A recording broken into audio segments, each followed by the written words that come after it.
Mapagpalang araw mga lalabs.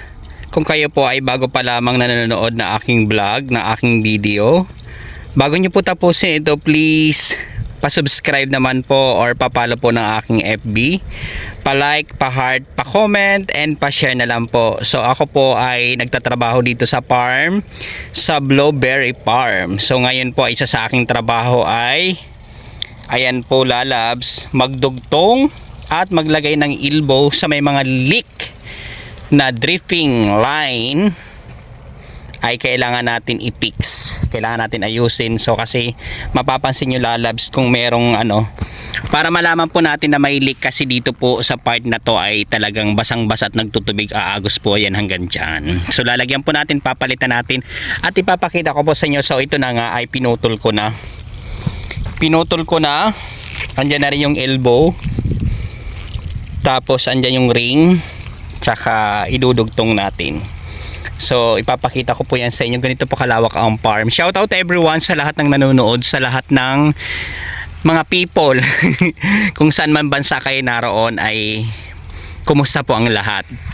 So lagi nating tatandaan at iisipin na nagmamahalan man ang lahat ng bagay, ang lahat ng produkto, ng bilihin, pero una tayo minahal ng Panginoon, hindi niya tayo pababayaan.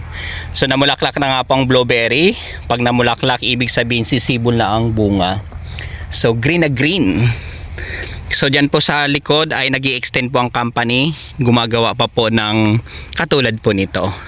Kung bakit po may net dyan sa taas, kasi para po yung mga insekto, ibon, ay hindi po makapasok dito at hindi makapanira, makapinsala ng mga pananim. And syempre yung mga dumi, mga dahon na naglalaglagan dyan ay hindi po mag-direct na bumagsak sa mga halaman. Dahil po ang blueberry ay napakamahal. Ang blueberry ay anti-cancer, marami po ang protina, ang benefits po na ibinibigay po sa katawan na pwedeng maka-healed, makagaling. So ngayon ay ito na nga, tayo magdudugtong.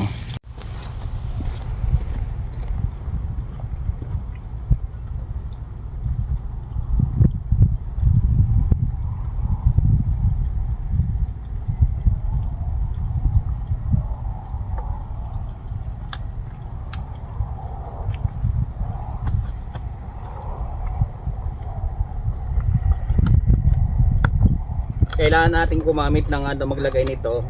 So itong gloves na ginamit ko ay po ito sa paghugas ng plato. Ginamit ko na rin po ito dito sa farm para hindi po mabasa at yung gloves hindi po masira agad. At syempre maghapon tayo nagtatrabaho, ayaw natin mapasma yung kamay natin.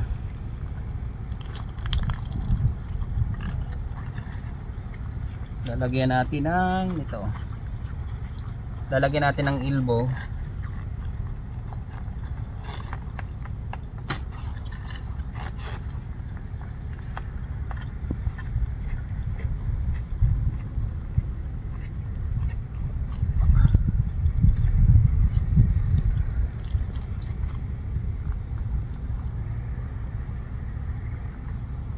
Pagdudugtungin po natin,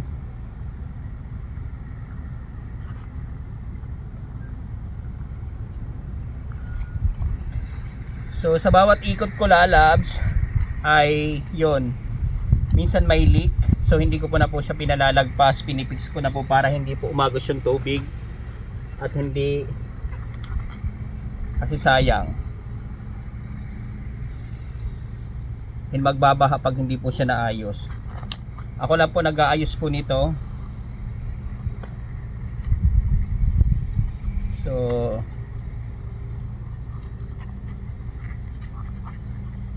ako lang po mag-isa dito, kasi po ang iba ay iba rin ang trabaho.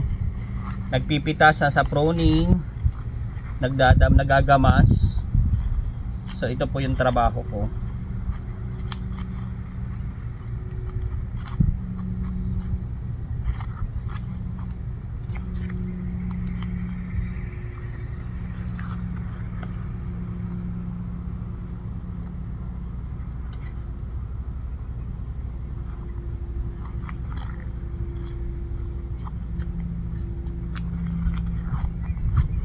Ayun, nag-lock na.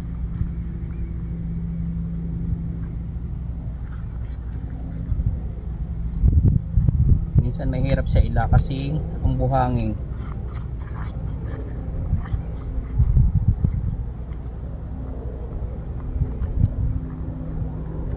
Tapos ibabalik po natin to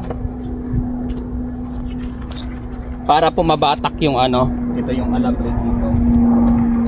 Hindi po siya maluwag kasi pag lumuwag nawawala po yung ano, position po ng ano, ng butas ng ano, hose direct sa aso.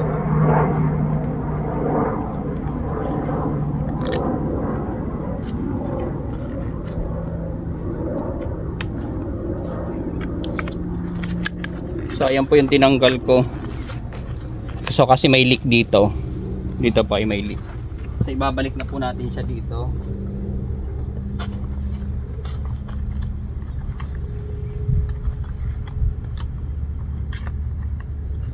So kailangan natin hatakin to. Kasi ang layo para po may connect dito.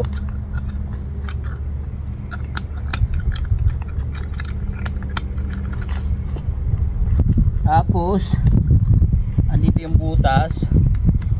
So kailangan natin lagyan ng clip para hindi po magbaha. So andito po yung butas para bumagsak dito sa ano, dapat nakatapat siya sa paso. Ilalagay po ulit natin. So kailangan din po natin ingatan yung ano, yung puno para hindi po siya ma-stress, makapabunga ng maayos. So nawala po sa posisyon yung ano, yung ibang butas. Kailangan natin ilipat yung clip.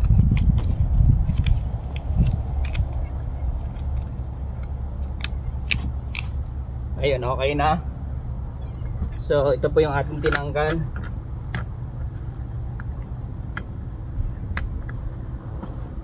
Dalawang nakita ko kanina. So puntahan natin yung isa pa. Lalabsan dito na ako sa pangalawa. So nakikita nyo po yan. So may leak po.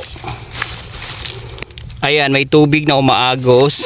So kailangan po natin palitan ang elbow nya tsaka itong ring. So gagawin ulit natin yan. Ayan yung trabaho ko sa pag-iikot ko dito. Ayan, kailangan mapalitan yan kasi kung mapapansin nyo umaagos dyan hanggang sa lupa. Ang tendency po niyan ay babaha at sayang ng tubig na dapat nandoon yan sa mga halaman, sa pruta, sa puno. Ayan, papalitan ulit natin yan.